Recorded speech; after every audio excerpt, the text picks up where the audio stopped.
Hello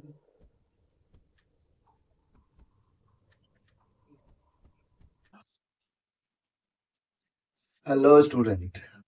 आज हम लोग देखेंगे पॉलिटेक्निक एग्जाम में आने वाले कुछ बेहतरीन क्वेश्चन। ये सारे क्वेश्चन एग्जाम में कभी ना कभी आए हुए हैं, लेकिन हम लोग इससे और क्वेश्चन सीखेंगे कि इसके ऑप्शन से और कितना क्वेश्चन बन सकता है।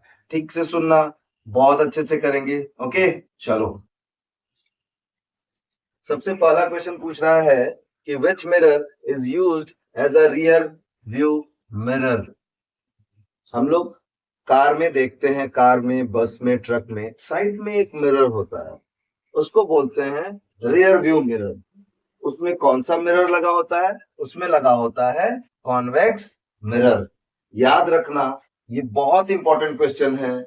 इस एग्जाम में, क्या सारे बोर्ड एग्जाम में मल्टीपल टाइम पूछे गए हैं ये क्वेश्चन। ठीक है, चलो आते हैं हम लोग दूसरा। ऐसा यूनिट ऑफ वर्क, वर्क काम का जो ऐसा यूनिट होता है कोई भी काम करने के लिए हमारे बॉडी से, जूल। वर्क का जो ऐसा यूनिट होता है वो क्या होता है? जूल। अब यहां पर और तीन क्वेश्चन है, उसको देख लो। पास्कल, ये प्रेशर का होता है। किसका? प्रेशर का। वॉट, ये पावर का होता है। और न्यूटन, न्यूटन होता है फोर्स का। अभी तक हम लोगों ने चार ऑप्शन देखा, जिसमें वर्क का ऐसा यूनिट जूल होता है, न्यूटन फोर्स का ऐसा यूनिट होता है, वॉट पावर का ऐसा यूनिट होता है, और पास्कल प्रेशर का ऐसा यूनिट होता है। क्लियर? चलो नेक्स्ट क्वेश्चन।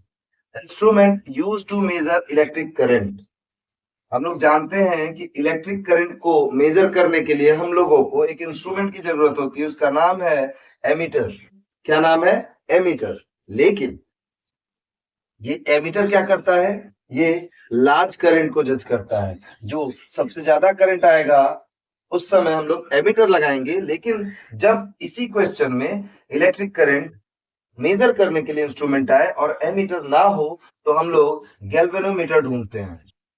याद रखना, ये बहुत अच्छा क्वेश्चन है और ये दोनों पॉलिटेक्निक एग्जाम में आ चुका है। ठीक है, गैल्वेनोमीटर ये स्मॉल करंट जज करता है। कितना? Small current. ठीक है, क्लास 12 में इस पे एक टॉपिक आता है, व्हीट स्टोन ब्रिज।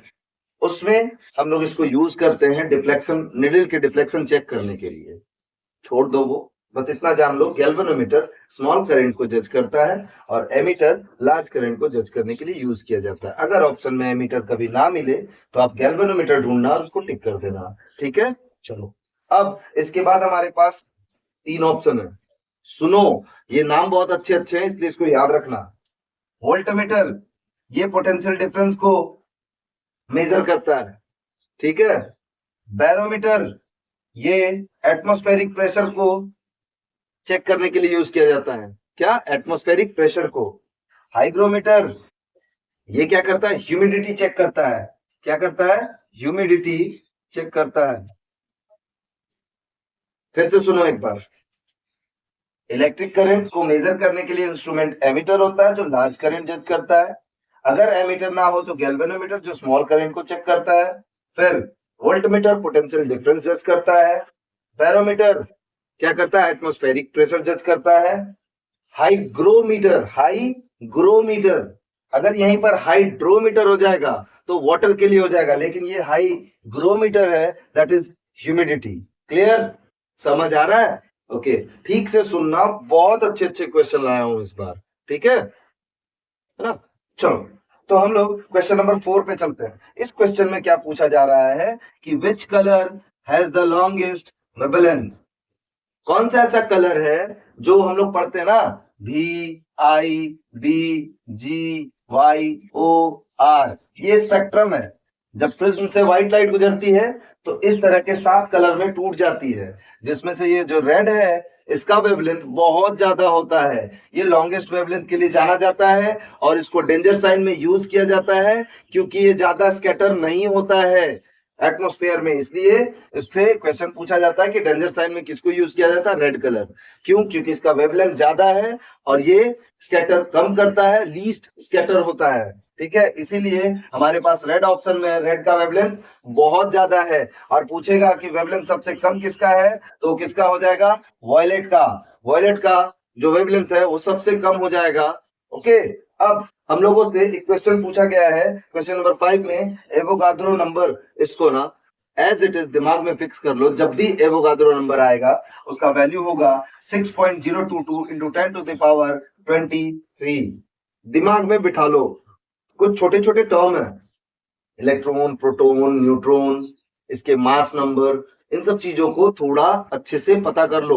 इसके साइंटिस्ट कौन थे जिन्होंने डिस्कवर किया था। मैं जल्दी वैसे भी क्वेश्चंस लेकर आऊंगा, ठीक है। चलो अभी फिलहाल एवोगाद्रो नंबर का वैल्यू होता है 6.022 इंटू 10 टू द पावर 23, है ना। आते हैं हम लोग क्वेश्चन नंबर 6 पे। इसमें पूछा गया है कि जो लाइट है वो वैक्यूम में उसका स्पीड क्या होता है।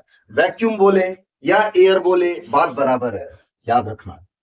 वैक्यूम हो या एयर हो तो अच्छे से समझो। ये लाइट क्या है, speed of light in vacuum हम लोग बहुत समय से पढ़ते आ रहे हैं, 3 lakh metre per second, which means 3 into 10 to the power 8 metre per second. ठीक है, चलो तो speed of light in vacuum क्या होता है, 3 into 10 to the power 8 metre per second. लेकिन अभी भी हमारे पास 3 ऑप्शन बचे हुए हैं, मैं तीनों में जबरदस्त आंसर बता रहा हूं, सुनो। ये सेकंड वाला जो है, आपसे अगर पूछ ले speed of light in water तो क्या होगा, तो speed of light in water है 2.25 into 10 to the power 8 metre per second. किसके लिए, मैं लिख देता हूं, speed of light in water, ये वाटर के लिए है, ठीक है, 2.25 into 10 to power 8 metre per second. Third वाला जो है ये क्या है, ग्लास, शीशा। ग्लास में जो स्पीड ऑफ लाइट होता है वो होता है 2 into 10 to the power 8 metre per second, glass. ठीक है, अब इसके बाद एक और आया डायमंड। डायमंड में भी पूछ सकता है, क्योंकि सबसे ज्यादा रिफ्रैक्टिव इंडेक्स किसका होता है, डायमंड का होता है 2.42।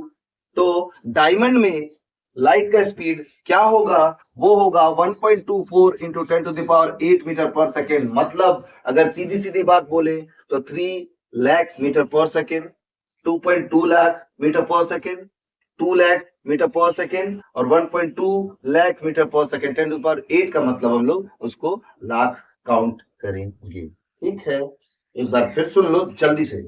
Speed of light in vacuum और air 3 into 10 to power 8 metre per second. अगर वाटर में पूछे तो 2.25 into 10 to the power 8 metre per second. Glass में पूछेगा 2 into 10 to the power 8 metre per second.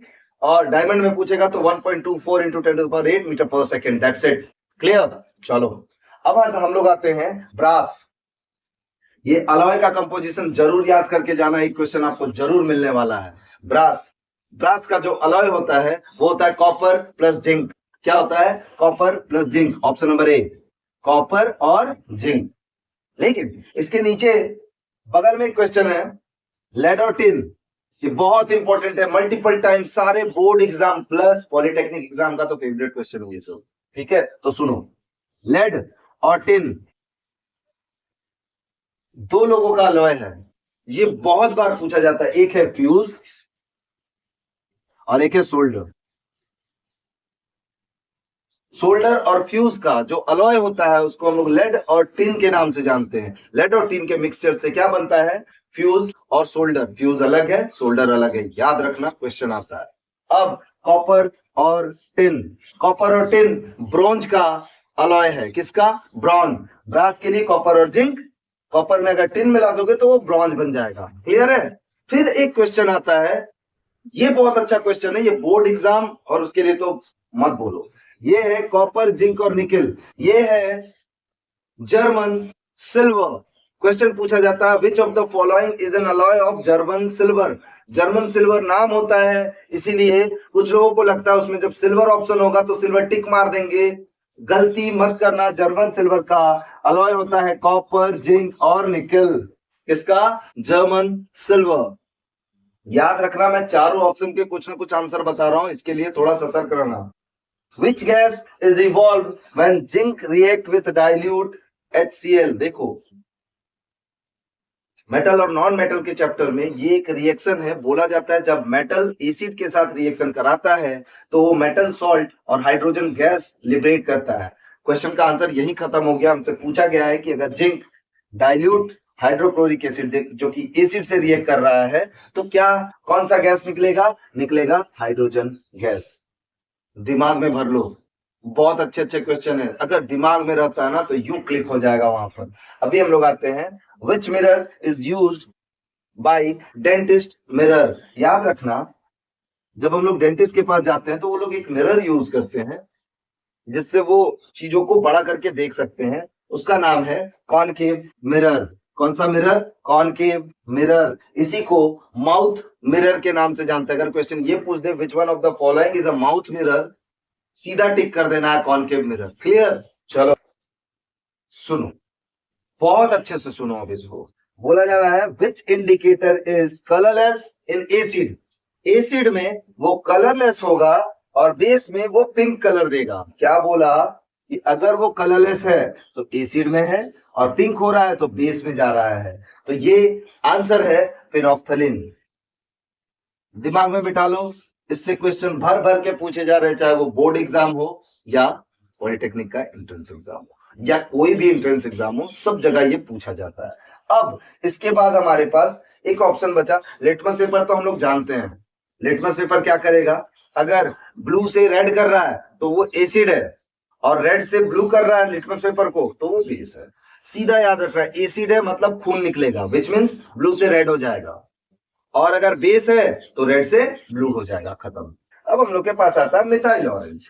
Methyl orange को बहुत अच्छे से समझना, ये एसिड में रेड कलर देता है और बेस में येलो कलर देता है। क्या बोला? अगर मिथाइल ऑरेंज होगा तो एसिड में रेड कलर देगा और बेस में येलो कलर देगा। दिमाग में फिक्स कर लो इस चीज को। फिर हम लोग जा रहे हैं टर्मरिक पे। टर्मरिक बहुत ही अच्छा स्टेटमेंट है, इसको ठीक से सुनो। ये एसिड में येलो कलर का होता है और बेस में रेड कलर या रेडिश ब्राउन कलर में मिलेगा। ठीक से एक बार और सुन लो। हम लोग सुन रहे थे कि एसिड में कलरलेस और बेस में पिंक कलर, वो फिनोफ्थलीन देता है। ठीक, अब एसिड में रेड और बेस में येलो कौन देता है? Methyl orange. टर्मरिक एसिड में क्या करता है? येलो, और बेस में क्या करता है? रेड और रेडिश ब्राउन हो जाता है। और लिटमस पेपर के बारे में थोड़ा सा और सुन लो। लिटमस पेपर में अगर ब्लू लिटमस पेपर को रेड कर दिया, ब्लू लिटमस डालने पे रेड कलर दे रहा है तो वो एसिड होगा। अगर रेड लिटमस पेपर को डाला जा रहा है और वो ब्लू मिल रहा है तो वो क्या हो जाएगा? बेस। क्लियर? चलो, ये कुछ क्वेश्चन है जो बहुत अच्छे क्वेश्चन थे। मैं इस तरह के बहुत सारे क्वेश्चन लाऊंगा, आप लोग बस एग्जाम के लिए लगे रहो। कोई भी हारना नहीं, डरना नहीं। फॉर्मूला मल्टीपल टाइम रिवाइज करो, फिजिक्स केमिस्ट्री मैथ का। मैं बता रहा हूं, फॉर्मूला से आप बहुत सारे क्वेश्चन बना ले जाओगे। ठीक है, तब तक के लिए टेक केयर।